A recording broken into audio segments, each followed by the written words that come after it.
channel where we answer the question, what happens if you buy a maths teacher a video camera for his birthday?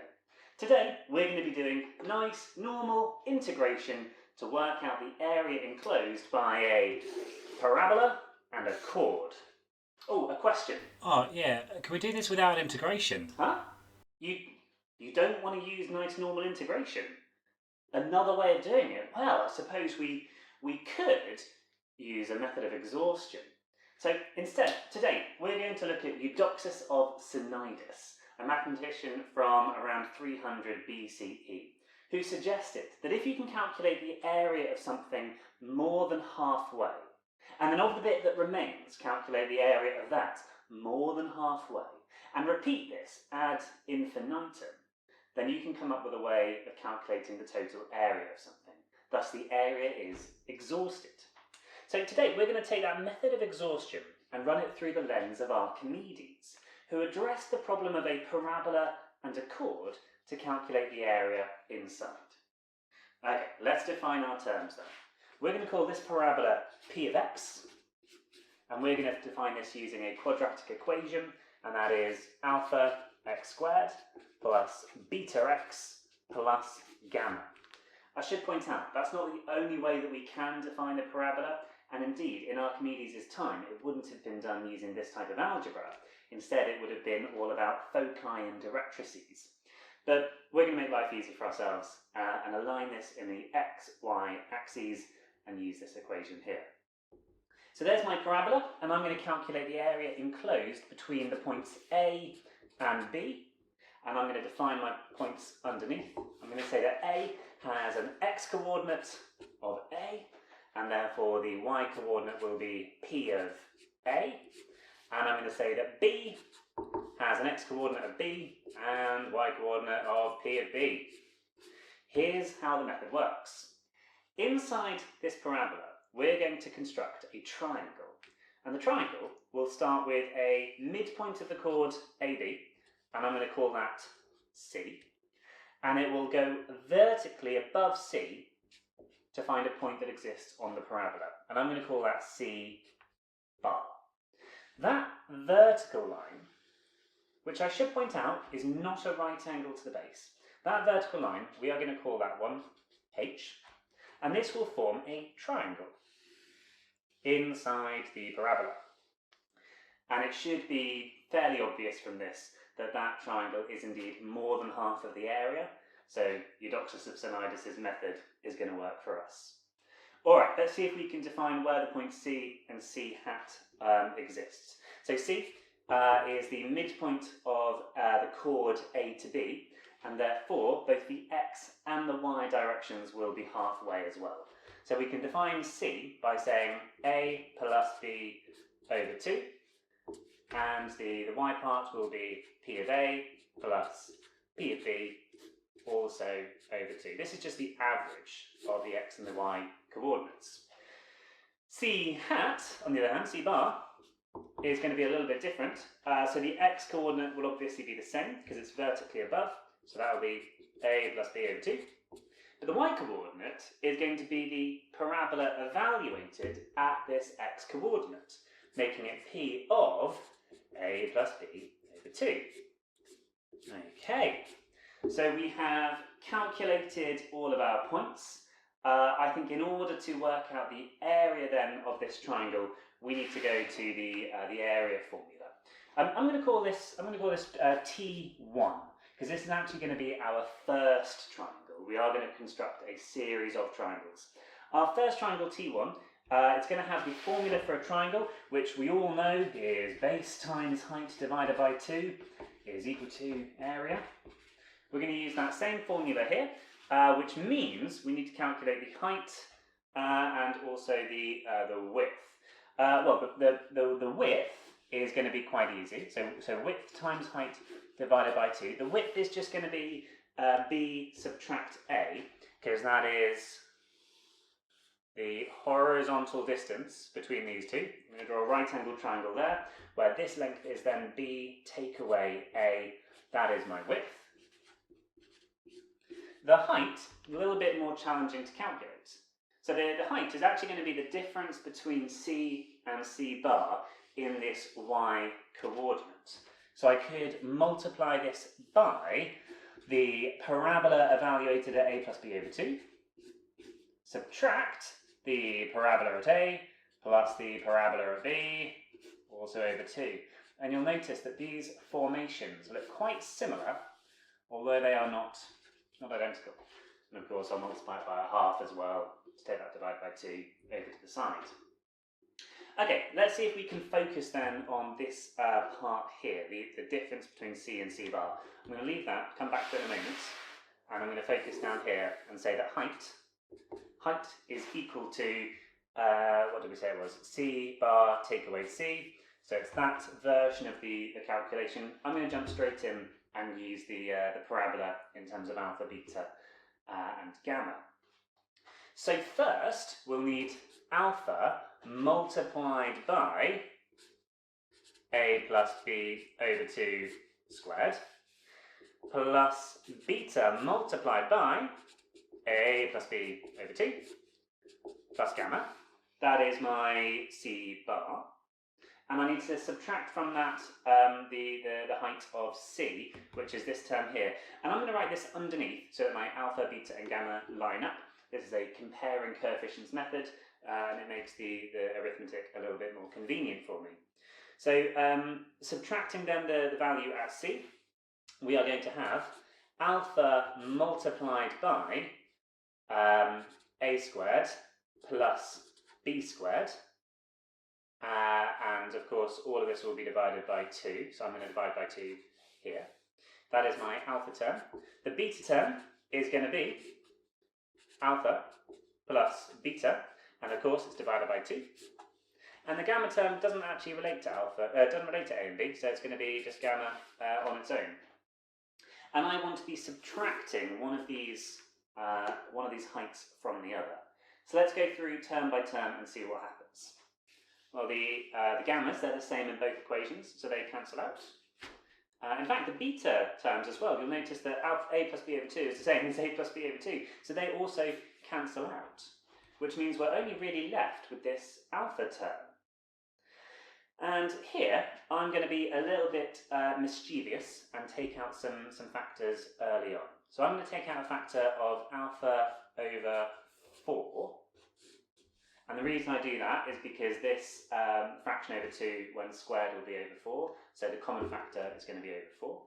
And that's going to leave me with a plus b squared subtract 2a squared subtract 2b squared. And that is still the value that I'm saying is equal to my height of this triangle. So I've ended up with a calculation that still looks a little bit complicated, but this one is going to simplify down fairly nicely. I don't generally like expanding brackets. I like to avoid it if at all possible, but I think here we really ought to expand this one to see what's going on. So let's expand the bracket and say that is alpha over 4, open brackets, a squared plus b squared plus 2ab. And then I'm subtracting 2a squared, and I'm subtracting 2b squared. This is my height. And here you'll notice that the a squareds are going to simplify and the b squareds are going to simplify until I'm left with negative a squared plus 2ab subtract b squared. And that's quite interesting. This is still multiplied by alpha over 4. This term does factorise fairly nicely, although it's not immediately obvious. It might be more obvious if I take out a factor of negative 1, so that becomes a plus, that becomes a plus, that becomes a subtract. And now you might notice that this is just going to be a take away b all squared. So we're left with, actually I'm going to spin that around if you don't mind. I'm going to say b take away a all squared. That is b take away a squared multiplied by negative alpha over 4. And that is my term for the height. Very interesting.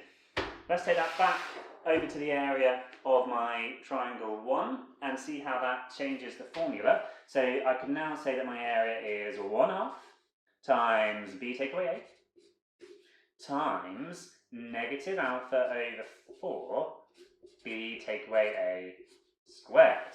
So that is taking the value of the height from here. At this point, the b take away a, I might rewrite that just to make life easier for myself later on. I think I'm going to call that w for width, because that is the horizontal width of the triangle. We're looking at the horizontal width and then the vertical height from the apex there, and that's going to rearrange this then to, well, let's see, the half and the quarter can combine to make 1/8. We still have the negative alpha, so negative alpha like that, and then we have the width cubed.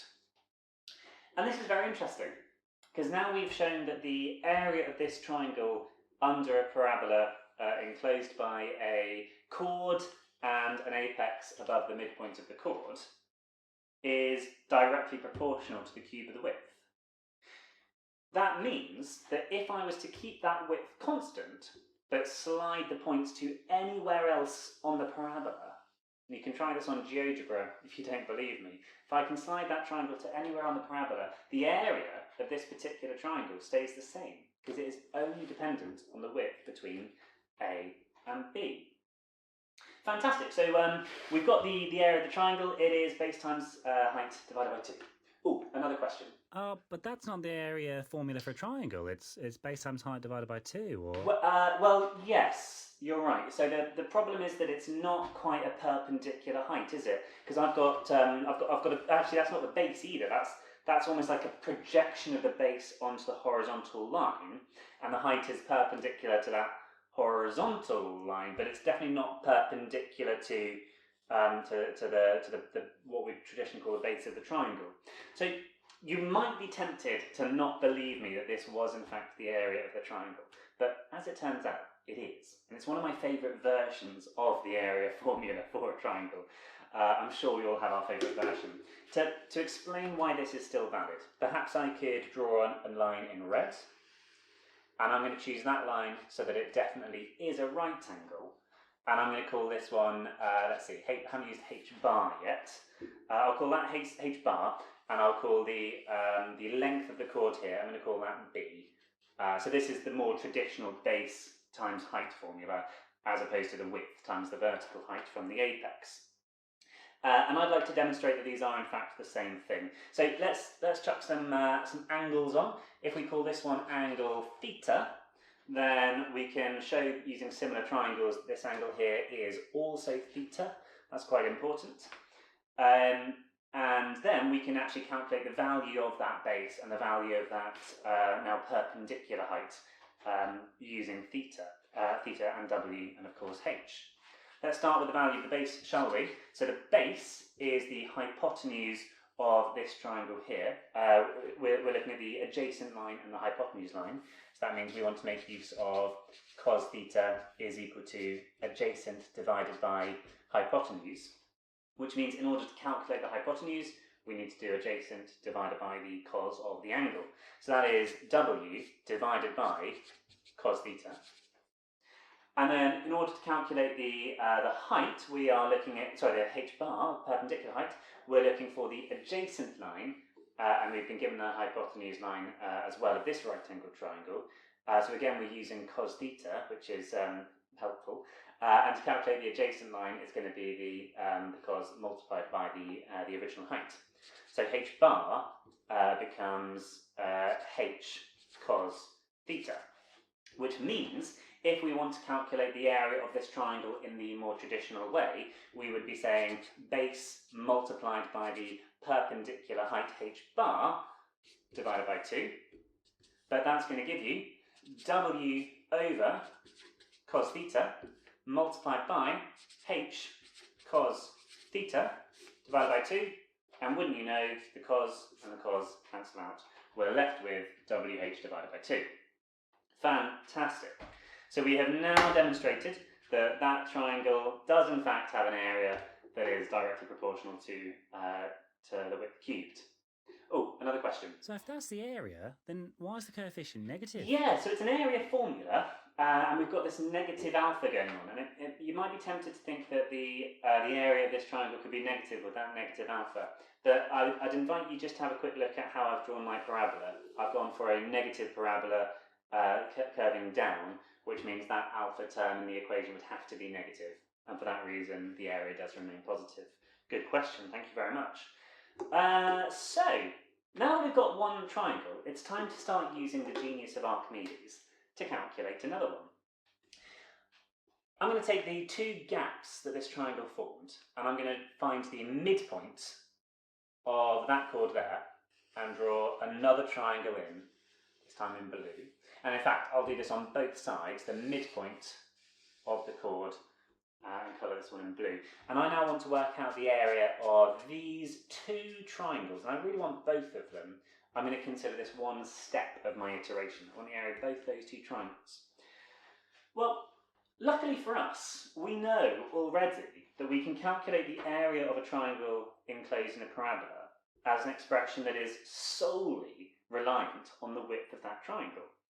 Which means, if I can work out the horizontal width between C bar and B, and indeed between A and C bar, if I can find that horizontal width, I'll be able to represent the area of each of those triangles with ease. But I know the horizontal width, because when we defined it in the first place, we said that this point C had to be halfway between A and B, and therefore the horizontal distance has to be halfway, and therefore the width between C bar and B is just going to be half of my original width.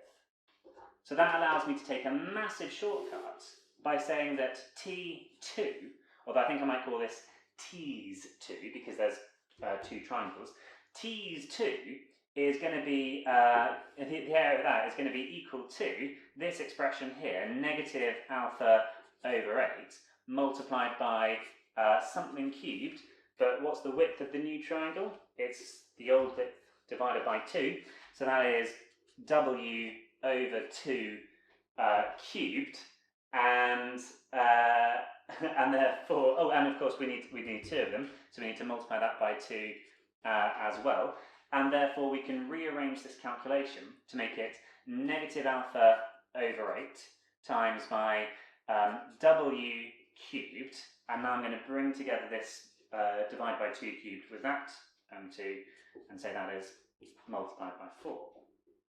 You'll notice I'm not going to simplify it with this negative alpha over 8 because I want to make use of the negative alpha over 8 from the previous section, and say that this then must be equal to T1 times by times by a quarter, not by 4, times by a quarter. And there is the hint of the solution for the rest of this area problem. The area of our second layer of triangles, both of them, is 1/4 of the area of the first triangle. On its own, that's a pretty beautiful result. What makes it more beautiful, though, is where we can go with that. Because we can now say that actually any new triangles, so I'm going to call this T's n plus 1, is going to be equal to 1/4 of T's n. So this is any layer of my triangle problem. To get the next layer, I take the last area and multiply it by 1/4. Well then, using Eudoxus of Synaitis' method, each time we're finding an area that is more than half of what remains, we know how to calculate each of these areas, we just need to add them up and carry on doing that infinitely. Therefore, I can say that the area in total is equal to T1, I just called it T1, T1 plus 1/4 of T1 plus 1/16 of T1 plus 1/64 of T1 plus, and then dot dot dot, because that carries on forever. This is the area of the final enclosed parabola chord shape. You'll notice that each time here I'm multiplying the last one by 1/4. Well, we can definitely take out a factor of T1, that's nice. So whatever the first triangle area is, T1, and we have expressed that explicitly, that's not unknown to us. whatever that first triangle T1 is, we're going to be multiplying that by 1 plus 1 over 4 plus 1 over, I'm going to call this 4 squared, and I'm going to call this one 4 cubed, and then you might notice we created a geometric sequence. So how would Archimedes have calculated the value of that geometric series? What would he do? Would he use algebra? Probably not, because algebra still hadn't been invented. Instead, here's what his proof shows. He took one square and said that one square is my value of 1. So I'll definitely have one square. Gets more interesting. He then took another square, that's the same, and said I want to find a quarter of this. So he divided it into 4, and I'm going to colour in 1 quarter. There it is. But then he wanted to have a quarter of a quarter. So he picked one of these quarters and divided that into 4 and coloured in the quarter. But then he wants a quarter of a quarter of a quarter. So he cuts this square here and divides that into 4. And he gets this one here and divides that into 4. And he gets this one here and divides that into 4. And in fact, this sequence can carry on going infinitely. So how does that geometric shape help us work out the total area? Well, it comes from thinking about how you're dividing the shapes and what's left to be divided. So in this first square, I think it's quite obvious that we've got 3 squares, and it's evident that one of them was coloured in. So I'm going to say that that is equal to a third, but I haven't yet calculated the rest of it. Well, on the next layer, oh, look at that. We've got 3 squares, and of those 3, one of them is clearly shaded. But we still need to calculate the rest of them. So of the rest that needs to be divided, there's 3 squares and one of them is shaded. And hey, look, at every stage of this progression, we are shading in one of the 3 evident squares, and the less clear squares we are not yet fully dividing. In other words, we're saying it's definitely 1/3 of this, and I don't know how much is left. But we say that at every single time, so that in total we can say that this must just be equal to 1/3. Don't forget this one over here, which is 3/3, giving you a total of 4/3 of the area of T1. Let's write that in black. This is T1 times by 4/3. We're pretty much done. And the only thing that remains then is to come back to my original problem here and represent that in terms of the area of that first triangle.